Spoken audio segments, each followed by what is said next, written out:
Tonight on CTV News, an outbreak of whooping cough causes concern down south, a bizarre police pursuit in Christchurch today, and the University of Canterbury puts their smarts to the test as they prepare to battle it out in University Challenge. Broadcasting across Canterbury, from the CTV studio, this is First at 5. Good evening, welcome to CTV News, now streaming every night at ctv.co.nz. Well, with farmers battling drought and low payouts, depression is a serious risk. The government's announced a one-off payment to help curb depression in rural communities, but is it enough?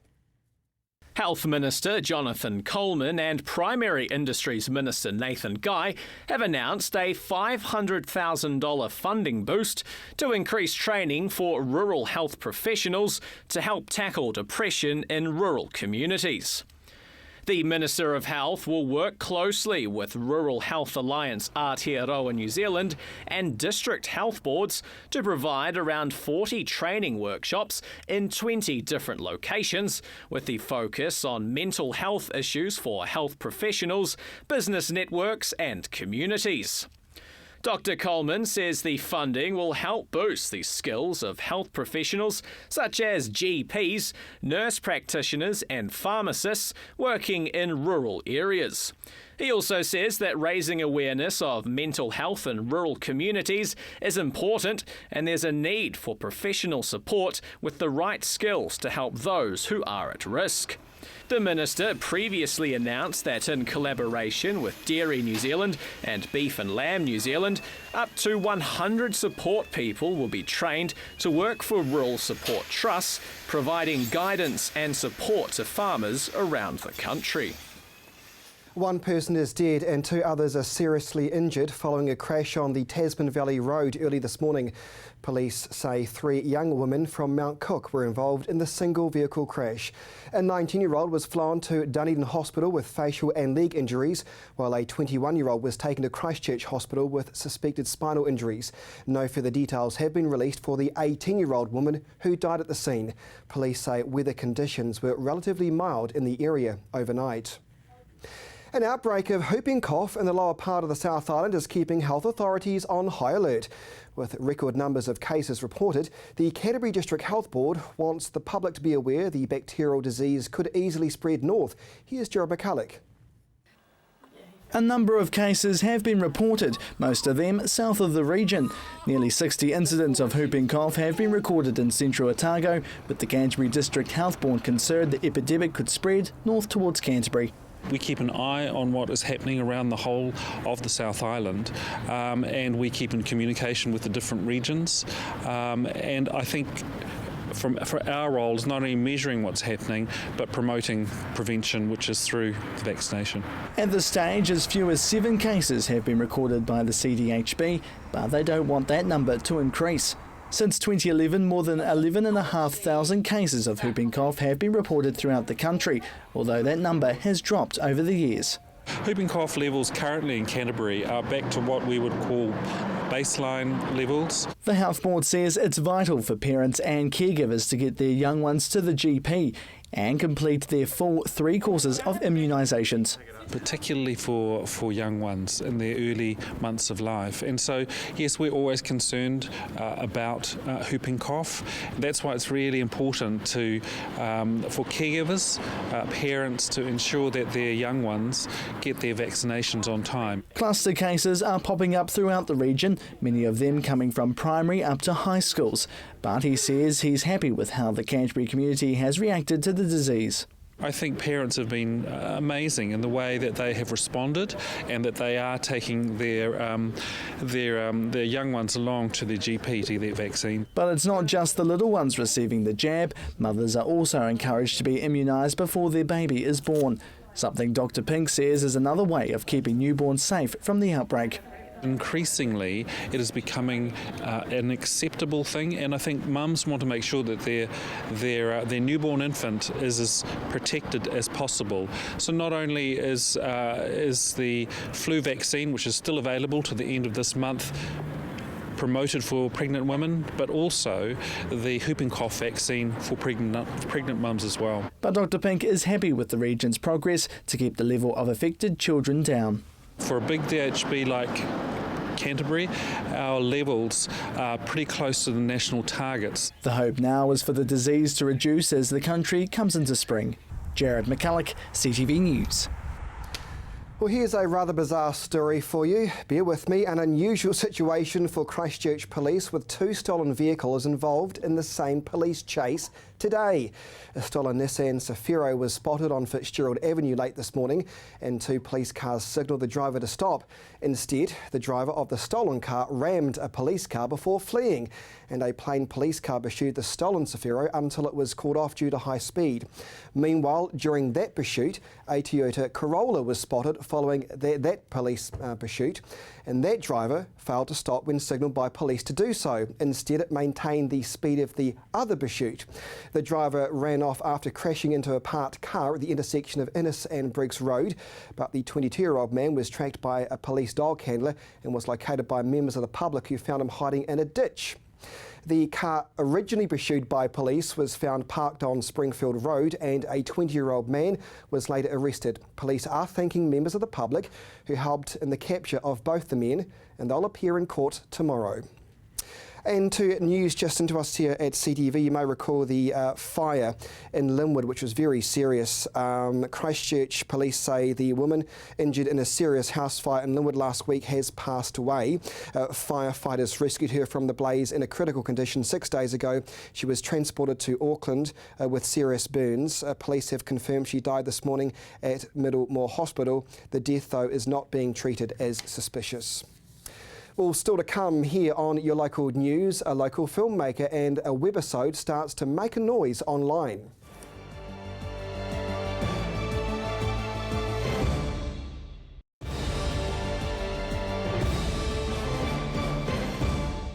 Welcome back to CTV News. Bit of an update for you now. You'll be well aware of this awful story. The New Brighton Cricket Club rooms, as you know, were destroyed by fire over the weekend. Police do suspect arson is the cause. Here's an update. Almost $3,000 has already been raised to help rebuild the New Brighton Cricket Club, which was destroyed by fire in the early hours of Saturday. The club, which was also a World War II memorial and community centre, was left uninsured following the 2010 and 2011 earthquakes. Among the valuables lost in the blaze are 40 cricket trophies dating back to the 1950s, as well as unreplaceable honours boards and team photos. The New Brighton Cricket Club has been overwhelmed by the generosity from the community since the event, with donations of money and equipment being offered to help the club. Support for the cricket club can still be donated at givealittle.co.nz. Police are continuing with their investigations into the suspected arson. A Christchurch filmmaker and producer are celebrating their first ever webisode, a short online video which is gaining traction on the World Wide Web. And now they hope to take their small screen picture to big funders to make a complete series. Here's Jared McCulloch. Tomorrow's fine, but the next day's looking bad. I have rehearsal. It's a hit online, and now they're hoping to make a good impression to the country's broadcasting funder. The webisode, a long way from Broadway, has been beaming online, raking in well over 100,000 views since it popped up on YouTube 4 months ago. We sort of thought if we make it good enough, we put some effort into it, people will like it, but we've been really blown away with, hitting 100,000 this quickly and this easily. Just shows that there are people out there that, everyone loves a musical. The pilot episode was put forth for funding through New Zealand On Air's Web Series Fund, with the organisation giving some productions that make the cut up to $100,000 to produce video series for an online audience. We want to go for this New Zealand On Air fund that New Zealand On Air puts out to make web series, and we thought the best way that we can show them that we can make something really great down here in Canterbury is if on a random weekend we pull together some friends, Amy can write a ditty, I can grab a camera and we can go out and film a video, and we can chuck it up online and show everyone that people like this kind of material. And with this being a comedy musical, it's taking another step forward into the web series landscape. It's really interesting internationally because the main one that I think everyone thinks of when they think of musical web series is Dr. Horrible's sing-along blog. But yeah, we haven't really had a musical web series of this kind in New Zealand ever. The 5-minute clip follows a group of keen performers who want to make it big on stage. Originally planned to be filmed over a weekend, it took longer than the team thought. That just exploded from a little weekend project to 5 days of shooting, calling every friend we have in the business. We ran a Pledge Me campaign to get some money because, the stuff we were putting in just wasn't covering it. So, it was meant to just be a weekend project with a quick turnaround for that New Zealand Air application, and it turned into months of fun times, but great hard work. And like every comedy, it comes with many quirky scenes. We've got this one shot where he steps forward to go, I'm going to have my solo, and the lights drop away and he kind of goes into his fantasy of being on stage.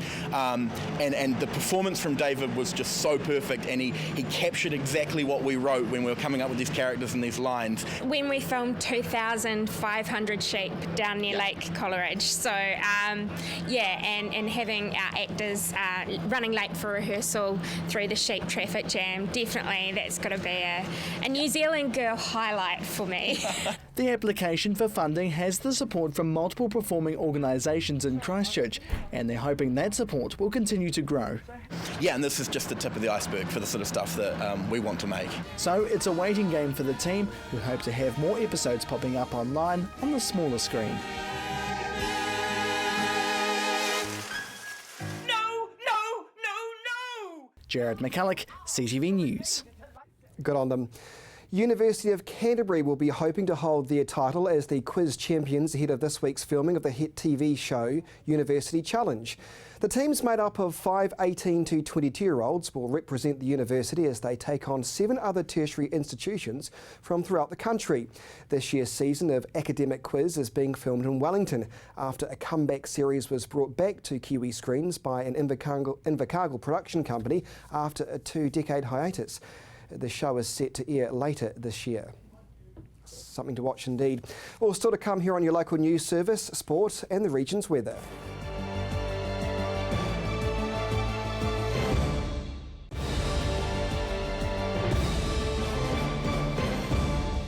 Welcome back to CTV News. Now here's Gordon Finlater with a review of the weekend's sporting action.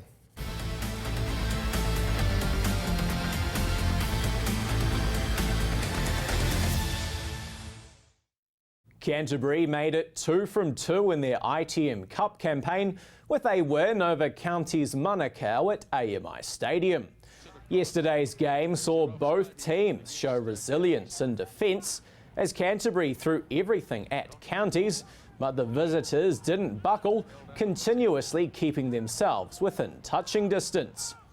Counties were the first on the board when they turned a defensive effort on their own goal line into 5 points as Jared Page sprinted nearly the length of the field for this runaway try. Osborne's chasing. Fullback Page. Osborne's closing. Page gets there. What a run. The first half finished with Tom Taylor's 2 penalties to help Canterbury to a 1-point lead at the change of ends. Canterbury's only try of the afternoon came in the 49th minute when captain Luke Whitelock showed good power to score from 5 metres out. Just as it looked like the game was drifting away from Counties, they repeated the magic shown in the first half to get their second runaway try of the day as Sam Vaka came up with the intercept to get his team within 2 points. With time running down, it was Canterbury that showed their nerve though, taking the points in what turned out to be a hard-fought game. The final score, Canterbury 20, Counties Manukau 15. Well, our women kicked off their NPC rugby competition on Saturday. However, they didn't have the same luck as their male counterparts, going down to Counties 51 points to 15 at Rugby Park. Canterbury were in the game throughout the first half, trailing by just 10 points at the break, but it was all Counties in the second 40 as they piled on the points, quickly turning the contest into a one-sided affair. Canterbury's next match sees them take on Auckland in a curtain raiser to the two teams' ITM Cup match. Well, to motorsport now, and the weekend's Rally of Germany was a learning curve for Hayden Paddon, with the Kiwi struggling to find his rhythm on the unfamiliar tarmac roads, eventually finishing the WRC event in 9th spot. Paddon was looking to push for a top 6 finish before striking power issues on day 2, which caused him to slip down the leaderboard. The rally was taken out by Sébastien Ogier, who also claimed the world title in the process after winning his 6th event of the year.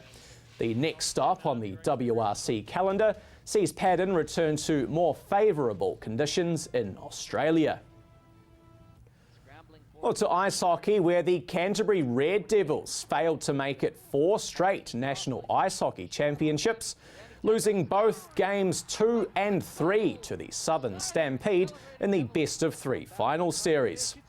After taking Game 1 at home a week earlier, the Red Devils needed just 1 win in Queenstown to take the title, but it was the Southerners that dug deep to take Game 2 on Friday before winning their first title since 2006 with a win in the decider on Saturday.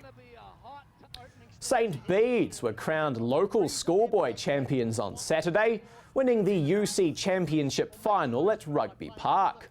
Their opposition, Shirley Boys High, were looking to get their first title, but it was St Bede's that showed the discipline needed to get the edge in what was an all-out effort from both sides. Both teams exchanged early tries in the first half before St Bede's grabbed an impressive penalty kick on the half-time whistle to go into the break with a slim 10 points to 8 advantage. St Bede's were the first on the score sheet after half-time with a perfectly weighted grubber, putting Zach Mackay in. However, the tug-of-war continued soon after, with Shirley getting the perfect reply through a try of their own.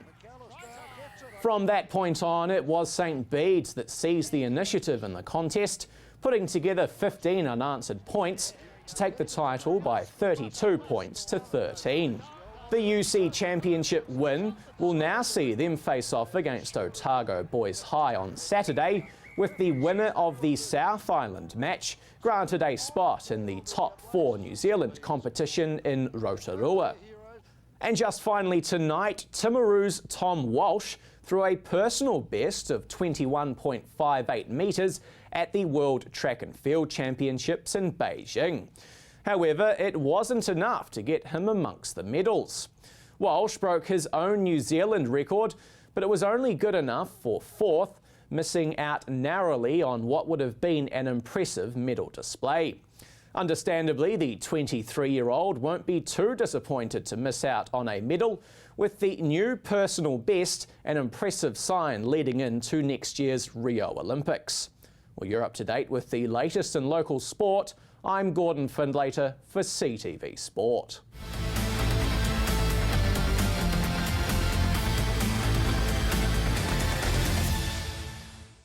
Mercy's at the weather desk now for the region's weather forecast.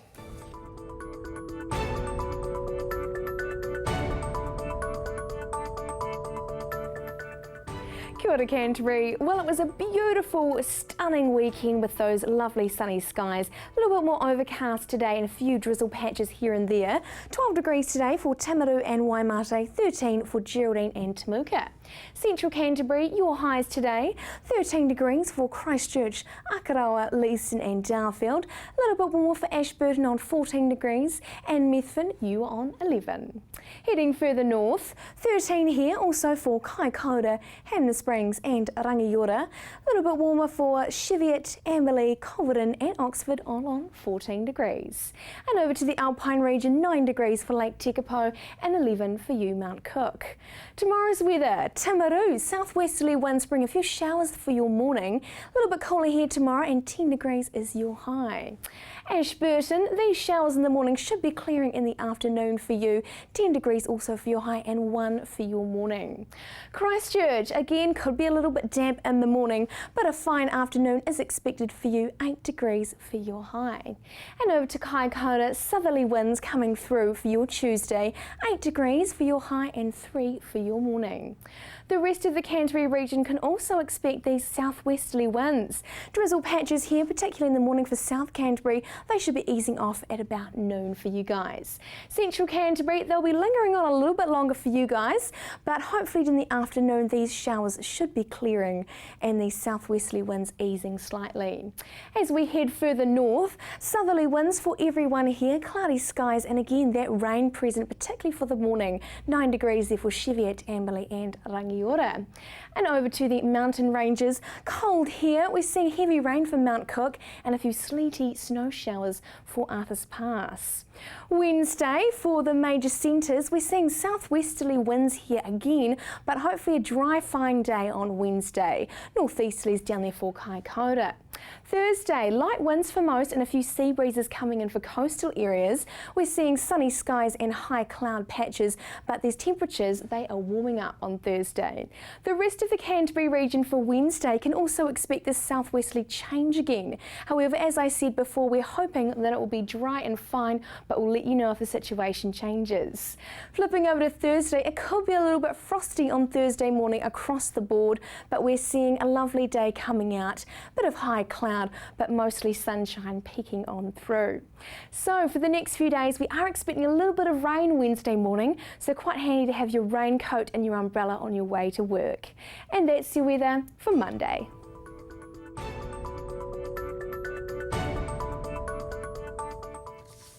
Thank you, Mercy. Well, finally tonight, local photographer Douglas Brownlee has snapped some stunning shots of the Christchurch East area. Take a look at this.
Absolutely stunning indeed.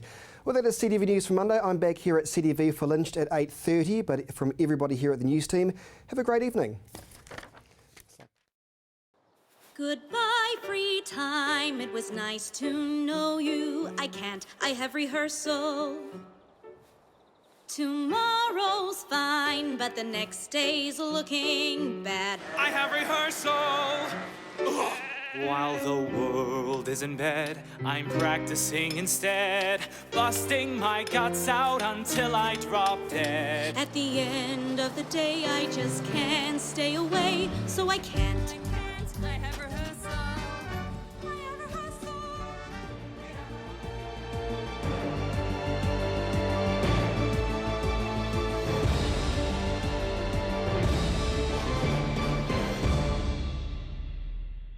Supporting local content so you can see more of New Zealand on air.